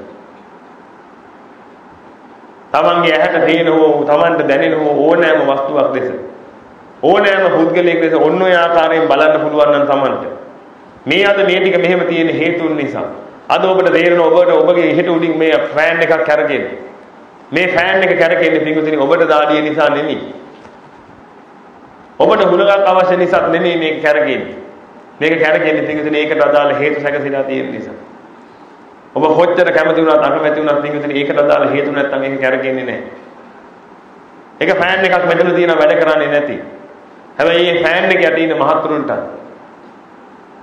දාඩිය තියයටත් මේ හුලක ඕනේ තියයගේ කැමැත්තකුත් තියෙනවා මේක කැරගෙනවා නම් හොඳයි කියන. නමුත් පිටුදින ඔබගේ කැමැත්ත අකමැත්ත මේකට අදාළ නැහැ. ස්විච් එක දැම්ම වැඩ කරන්නේ නැහැ. එහෙනම් මොකද්ද හේතුවක් නැහැ. මොකක් හරි හේතුවක් නැති වීම නිසා ෆෑන් එක වැඩ කරන්නේ නැහැ. එහෙනම් දැන් මේ අනිත් ෆෑන් වැඩ කරන්නේ ඒවයි යට ඉන්න අය කැමති හින්දා. ඔන්න ඔක හොඳට හිතලා බලන්න. මේ අනිත් ෆෑන් වැඩ කරන්නේ ඒව යට ඉන්න අය කැමති නිසා නෙමෙයි පිටුදින. ඒකට අදාළ සියලු හේතු සකස් වෙලා තියෙන නිසා. ඔබ ටීවී එකක් ඉස්සරහට ගිහලා ටීවී එක දාන්න යනකොට ඔබට හැකිලා එන්නේ නම් මේක මේ ස්විච් එක ඔබපු ගමන් මේ ටීවී එක වැඩ කරයි කියලා. නමුත් ටීවී එකක් වැඩ කරන්න හේතු ලක්ෂ ගාණක් තියෙනවා ඔක ඇතුලේ. IC කොච්චරක් ඇද්ද ඔක ඇතුලේ. ඔය හැම එකක්ම නිර්පද්‍රිතව තිබුණොත් විතරයි පිටුදින ටීවී කියන එක වැඩ කරන්න පටන් ගන්න. නමුත් අපි හිතන්නේ මොකද්ද? ඕක දැම්ම ගමන් ටීවී එක වැඩ කරන්න ඕනේ කියලා. ඉතින් හොඳ ආකාරව දකින්න මේ කියන කාරණා. ඔබ මේ ජීවත් වෙන රටාවේ පිටුදින කොයි තැනකට ගියත් මොන වැඩේ කරන්න ගියත් ඔබ මේ හේතුඵල සම්බන්ධය දකින්නවනම් ඒකට අදාළ හේතු ටික සකස් වෙනකම් මේ ඵලයේ උදා වෙන්නේ නැති බව දකින්නවනම් පිටුදින ගැටීම් ඇලීම් කියන ඒවාන් ගොඩාක් දුරට දුර වෙලා Tamanට පුදුමාකාර මානසික සංයමයකින් ජීවත් වෙන්න පුළුවන්. කවුරු හරි කෙනෙක් ඇවිල්ලා ඔබට දොස් නගද්දි ඔබ හිතලා බලන්න ඕනේ පිටුදින මෙච්චර සේනාවක් මේ සේනාංකය තුල ඉඳද්දි මේ මහත්ය මොකද මටම මේ දොස් නගන්නේ එහෙනම් දෝෂයේ කියන ඵලයේ මේ වෙලාවේ ඇති වෙලා තියෙන හේතු ටිකක් කලකලා බලන්න ඕනේ. එහෙනම් මේ දෝෂයේ කියන එක ඇති වෙලා ඉන්නේ මේ හේතු ටික තියෙනකම් විතරයි. එහෙනම් හේතු නැති වෙච්ච ගමන් මේක නැති වෙලා යනවා. ඔන්න ඔය ඔස්සේම පින්වතුනි ජීවිතය ගැන හිතන්න පටන් ගත්තා නම් ඔබට තේරිලා එනවා මේ ලෝකයේ එක බින්දු මාත්‍රයක්වත් අපි වශයෙන් තියන්න බෑ. ඔන්න ඔය තැනට වැටිච්ච ගමන් පින්වතුනි අපිට වැටහිලා එනවා මේ ලෝකයේ තියෙන හැම වස්තුවක් නිසා හැම වස්තුවකම තියෙනවා පින්වතුනි අවිනිශ්චිත ස්වභාවයක්. අද ඔබ හොදාකාරව එනම් මේ කරුණ නිසා දන්නවා අද ඔබගේ අම්මා තාත්තා හෝ දුව දරුවෝ ජීවිතුන් අතර ඉන්නේ. ඔබ කැමති නිසා නෙවෙයි කියලා. ඒ අය අද ජීවතුන් අතර ඉන්නේ පින්වතුනි. ඒකට අදාළ හේතු සකස් වෙලා තියෙන නිසා. ඔය එක හේතුවක් හරි නිරුදා වුණා නම් ඒක හේතුවක් හරි නැති වෙලා ගියා නම් පින්වතුනි ඉඳගෙන ඉන්න පුටු උඩ මැරලා වැටෙනවා ඒක මම දන්නේම නැතු. මහා උජාරුවෙන් හිටියට වැඩක් නැහැ. ඒකයි අපි ওই තරුණ දරුවන්ට කියන්නේ ඔය පාරවල් අයිනේ රෝද දෙකේ බයිසිකලෙන් යන ගමන් එක රෝදයක් උස්සගෙන තනි රෝදෙන් යනවා තරුණ ජවයෙන් මත් වෙලා. ඒකුන් දන්නේ නැහැ පින්වතුනි මේ තරුණ ජවයෙන් මත් වෙලා ඔය හැදිලා තියෙන ශරීරයේ හේවත් ඔය පණ හේතුන් ටිකක් නිසා ප්‍රකාශ වෙච්ච දෙයක් බව. එහෙම මම බයිසිකලෙකින් මහල ඕකුළුඩින් ලොරියක් ගියොත් එහෙම පින්වතුනි සවලක් කරන් යන්න වෙනවා අර මස් ටික දාගන්න බෑග් එකකට. හැබැයි හිතාගෙන ඉන්නේ නම් පින්වතුනි තරුණ ජවයෙන් මත් වෙලා මම තරම් ලෝකෙක් තවත් නැහැ මම තරම් මුදුනේ තවත් නැහැ කියලා. නමුත් ඔය හේතුක ඵලයක් නෙමෙයි ඔය තියෙන්නේ. හේතු රසක ඵලයක් ඔය තියෙනවා. එක හේතුවක් හරි අයින් වුණා නම් එතනම තමයි එතනින් එහාට නැගිට ගන්න බෑ. අද කෙනෙකුට අතප්පයක් හොල්ලලා කකුලක් හොල්ලලා ඔළුවක් හොල්ලලා කටයුතු කරන්න පුළුවන් පින්විතනි මේ මොලේන් හපේන යම් කිසි ශක්තියක් නිසා. හිතින් යම් කිසි ශක්තියක් මොලේ හරහා හපේලා ඒ මොලේ හරහා හපේන ශක්තිය ඇඟ පුරා දුවන නිසා. යම් කිසි කෙනෙක් ඉන්න පුළුවන් ඔළුව වැදිලා ඉවර වෙලා මේ මොලේ තියෙන නහරයක් පුරපු. එහෙනම් අද මේ මහා උජාරුවෙන් ඉන්න මහම ලොකු කෙනාට කවුරු හිටියත් පින්විතනි මොලේ නහරයක් පිපුරුවා නම් එහෙම කොහොම ගන්නවත් මේ අත උස්සන්න හම්බ වෙන්නේ නැහැ කවදාවත්. ඒක තමයි විදිය. කොච්චර ශක්තිය නැගුවත් කොච්චර හිතාගත්තත් මම මේක උස්සනවාමයි කියලා පිටුදේ උස්සන්න හම්බ වෙන්නේ නැහැ. මොකද හේතුව ඒකට අදාළ හේතු එකක් නැති වෙලා ගිහිලා තියෙනවා. එහෙනම් ඒකට අදාළ හේතු තියෙනකම් විතරයි එහෙනම් ඵලයේ තියෙන්නේ. එහෙනම් පිටුදේ තරුණ ජවයෙන් මත් වෙලා යන මිනිස්සුන් මේ ලෝකයේ තියෙන ආහාරات එක බින්දු මාත්‍රයක්වත් දැකගෙන නැහැ.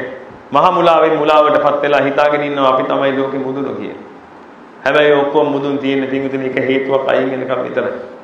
ඒක හේතුවක් අයින් වෙච්ච ගමන් දඩබඩාස් කරලා කඩා වැටෙනවා. එතනින් එහාට ලෙඩ ඇඳේ කුණු වෙවි මැරලා යන්නයි වෙන්නේ.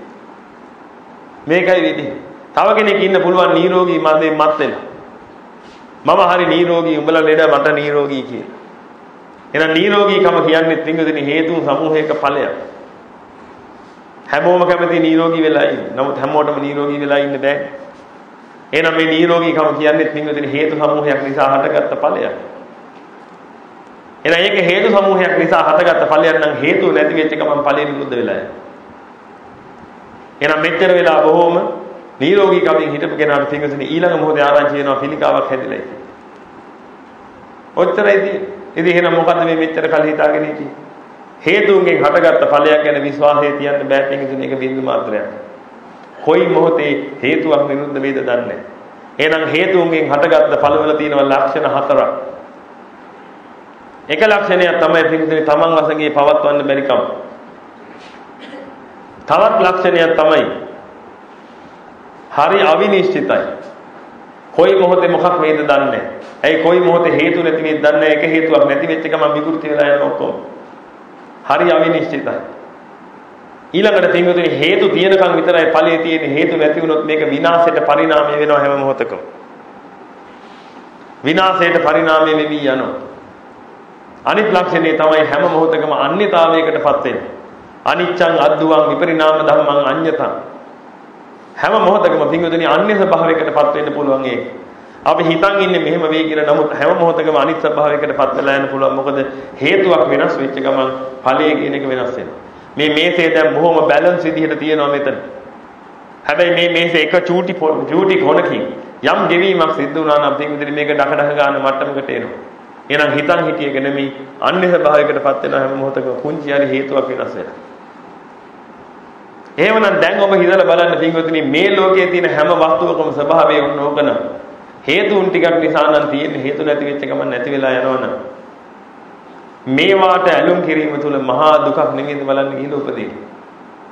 යමක් අවිනිශ්චිතනම් පින්වතුනි හැම මොහොතකම අපි පෙළෙනවද නැද්ද කියන එක ගැන හොයලා බලන්න. ඔබගේ අතේ තියෙන්න පුළුවන් මේ වගේ ෆෝන් එකක්. ඔබ හිතලා බලන්න පින්වතුනි මේ ෆෝන් එක නිසා ඔබ දුක් විඳිනවද නැද්ද කියලා. මේ ෆෝන් එක නිසා කොච්චර දුක් විඳිනවද කියලා, පෙළෙනවද කියලා. හැම මොහොතකම පෙළි ඉන්නේ. Tamanට දරුවෙක් ඉන්නවා නම් පින්වතුනි හැම මොහොතකම පෙළි ඉන්නේ ඒ දරුවා නිසා. ඔබ ක්‍රියාන්විත රාජකාරී එදෙන ඉඳද්දි පින්වතුනි හැම මොහොතකම පෙළි ඉන්නේ නැත්තේ. Tamanගේ යාළුවෝ ගැන පෙළෙන්නේ නැති, Tamanගේ නිලධාරීන් ගැන පෙළෙන්නේ නැති, Taman ගැන පෙළෙන්නේ නැති. Tamanගේ කැම්ප් එක ගැන පෙළෙන්නේ නැති. ඔය හැම දෙයක් නිසාම පෙළි තමයි හිටියේ. ඇයි?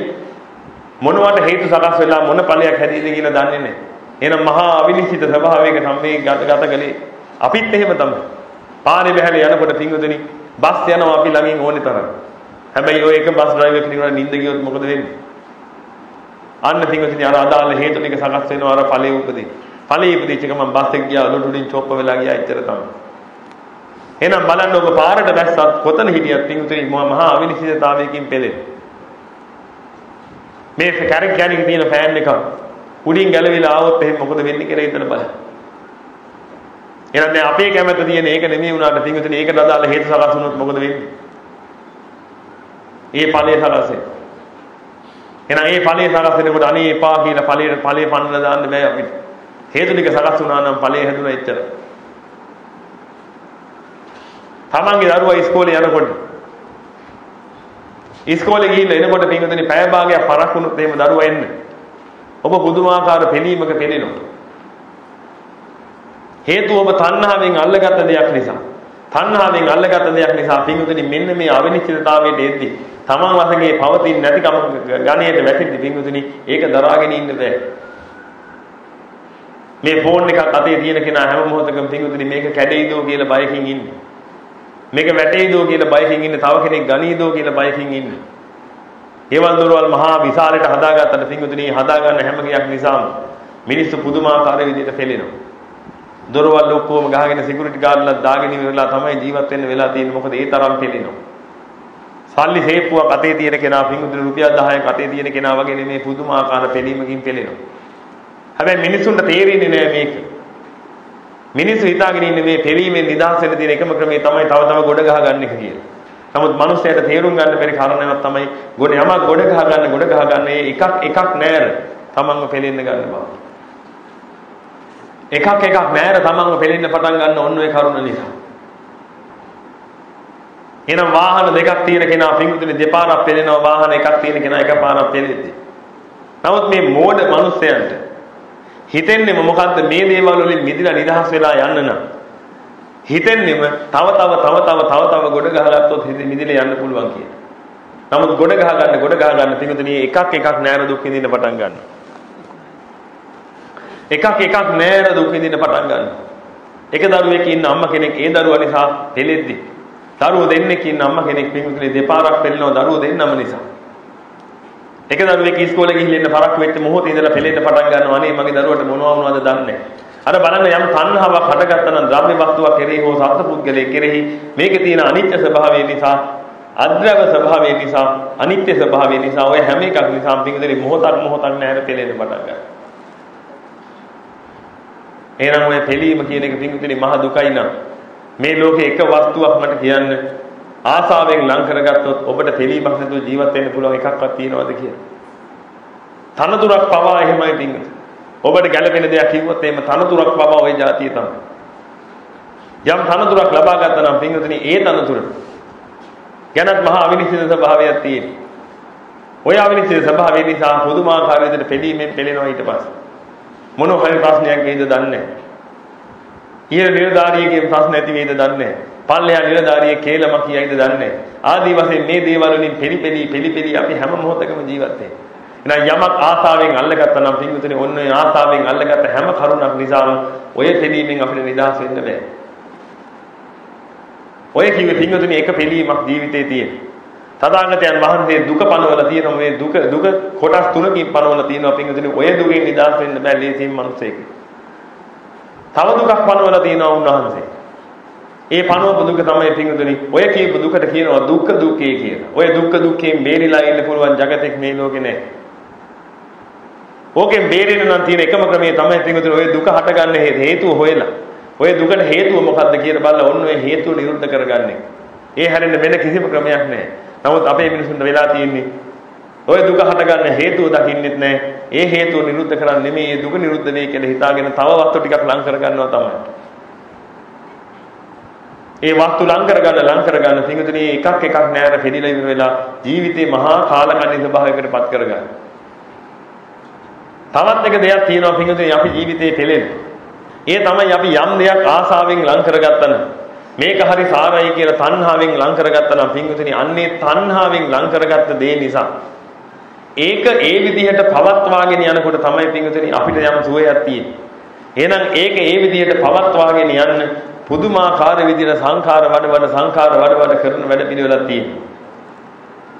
සංඛාර වැඩි නැත්නම් මොකද මේක හේතුන්ගෙන් හටගත්ත ඵලයක් නිසා ඒ ඵලය ඒ විදිහටම තියාගෙන ඉන්න නම් පින්වතුනි ඒකට අදාළ හේතු ඔක්කොම සපයන්න ඕනේ අපි හේතු සැපෙන්නේ නැත්නම් මොකද වෙන්නේ? ඒ ඵලය ඒ විදිහට පවතින්නේ නැහැ. ඒ විදිහට පැවතුනේ නැත්නම් අපිට මහ දුකක් උදා වෙනවා. මොකද අපි කැමති උනේ ඒ ඵලයට. එහෙනම් යම් දෙයකට අපි කැමැත්තක් ඇති කරගත්තා නම් ඒ කැමැත්ත ඒ විදිහට පවත්වගෙන ඉන්න එකාකාරවම හේතු සපයන්න ඕනේ. හේතු සපයන එක නතර කරපු ගමන් විපරිණාමයටපත් වෙනවා. හෙවත් විනාශයට පරිණාමය වෙලා යනවා. අපි කැමති විදිහ එකක් පින්වතුනි අකමැති විදිහට පරිණාමය වෙලා යනකොට ආයි මහ දුකක් හටගන්නවා. එහෙනම් යමකට තණ්හා වුණා කියලා කියන්නේ පින්වතුනි ඔය දුක් තුනෙන් නම් නිදහස් වීමක් නැහැ කවදාවත්. යමකට තණ්හා වුණා නම් ඒකේ විදිහට පවත්වගෙන යන සංඛාර වඩන්න ඕන. සංඛාර වඩන එක නැවැත්තුවොත් එහෙම විනාශයට ගිහිල්ලා එතනින් මහ දුකක් හටගන්නවා. ඔබ දරුවෙක් මේ ලෝකෙට ඉපැද්දුවා නම් පින්වතුනි ඒ දරුවා මෙලෙස පවතිවා කියලා අදිස්ථාන කළා නම් ඒකට තණ්හා ඇති කරගත්තා නම් ඔබ ඒක ඒ දරුවා ලව්වා ඒක කරගන්නකම් පින්වතුනි ඔබ සංඛාර වඩන්න ඕන. දරුවා ශිෂ්‍යත්ව විභාගේ පාස් වෙනවා කියලා හිතාගත්තා නම් පින්වතුනි එතනින් එහාට ඒ කාර්යය වෙන්න නම් පින්වතුනි පුළුවන් තරම් කරන්න තියෙන්නේ මොකද්ද? ඒකට අදාළ හේතු සපේ ඉන්න වැඩ පිළිවෙල කියදේ. ඔය හේතු සපේන එක නතර කරලා ගමන් මොකද වෙන්නේ?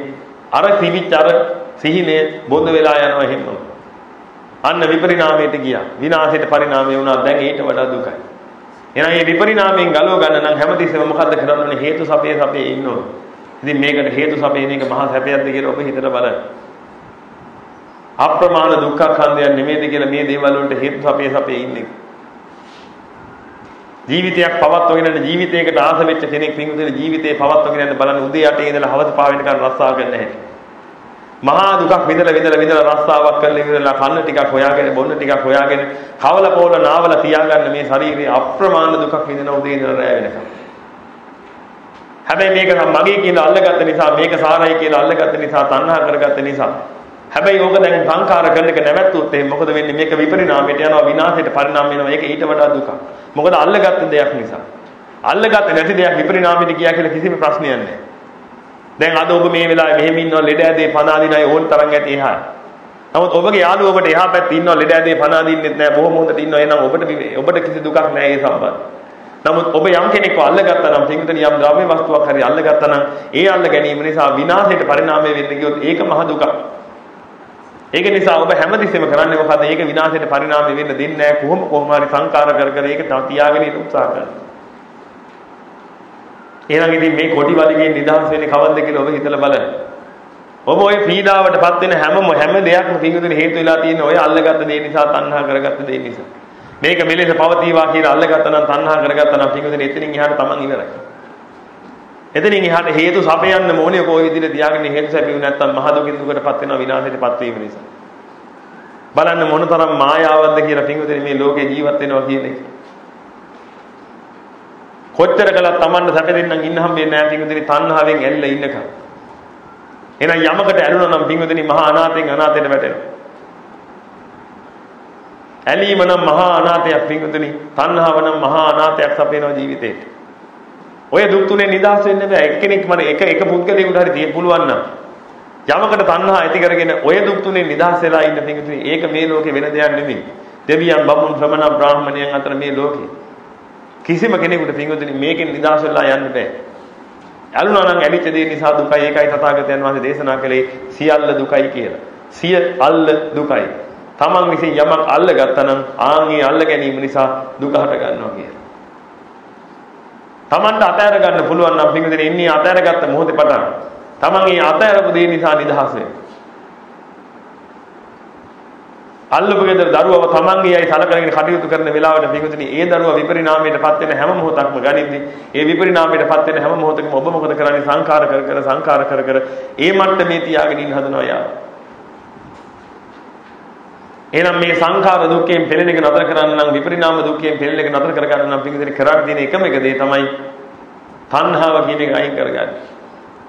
එහෙනම් මෙච්චර කල් මගේ දරුවා කියලා අල්ලපු ගෙදර දරුවාට හිතාගෙන හිටියනම් අන්නේ තණ්හාව දුරු කරගත්තා නම් පින්වතුනි එතනින් එහාට ඔබ යාවේ මත්තමේ පවත්ත ගන්න අවශ්‍යතාවයක් නැහැ.